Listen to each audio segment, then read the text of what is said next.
Como ya sabemos, ahora gracias a los acuerdos de Bretton Woods, el dólar estaba respaldado mundialmente por el oro desde 1944. Pero en 1955 inicia la guerra de Vietnam y Estados Unidos imprimía y enviaba al exterior miles de millones de dólares para financiar esta guerra.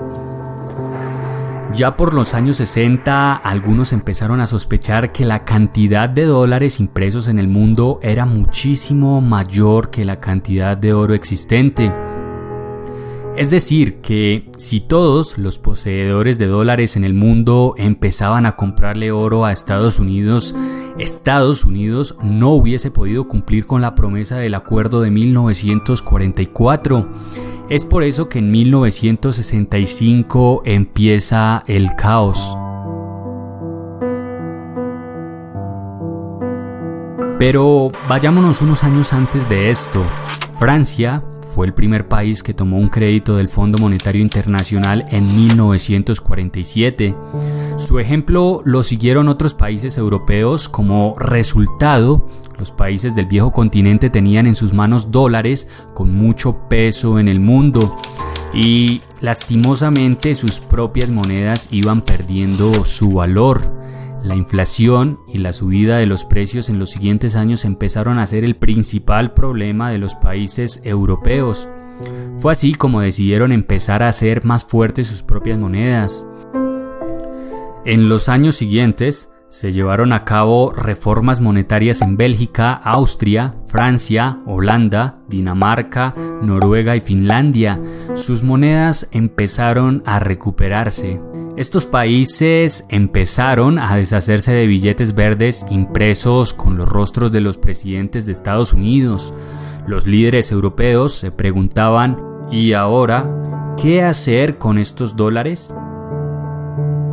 Esta guerra contra el dólar empezó el 4 de febrero de 1965 en una reunión en Bélgica. El presidente de Francia, Charles de Gaulle, le recordó a Estados Unidos sobre su promesa de poder cambiar dólares por oro con el precio fijado en 1944. $35 por onza. Estados Unidos, por su parte, y muy educadamente le recordó que los socios de la OTAN no se comportan de esa manera, pero Francia lo amenazó con salirse de la OTAN. En marzo de 1965 llega a Nueva York un barco con bandera francesa con una carga inusual. En su interior habían $750 millones en billetes estadounidenses, con lo que lo acompañaba un segundo barco con el mismo cargamento. Los franceses querían devolver $1.500 millones a Estados Unidos y recibir a cambio oro tal como había quedado estipulado en el acuerdo de Bretton Woods.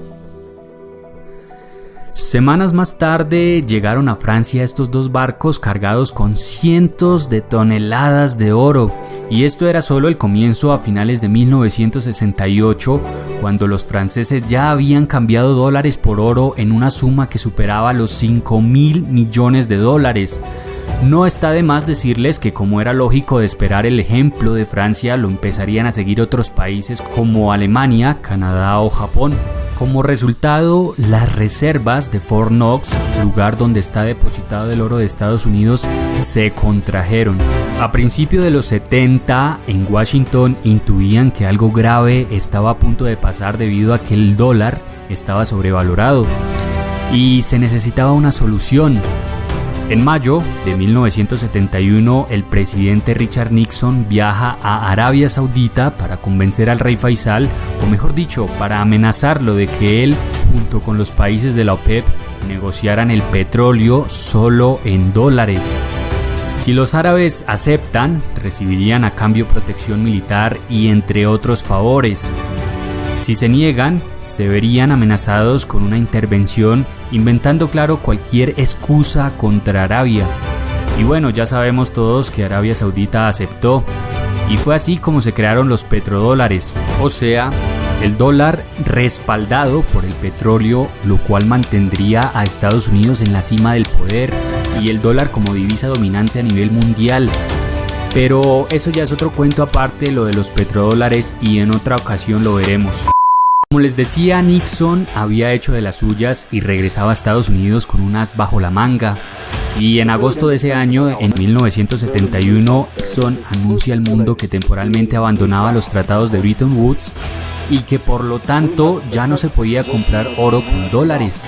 A raíz de esta decisión, por primera vez en la historia de las monedas o divisas carecían de respaldo alguno y empezarían a fluctuar de acuerdo a la oferta y demanda que se produjera de estas mismas, influenciadas por la economía del país, sus avances y desarrollos y a sus exportaciones a nivel mundial.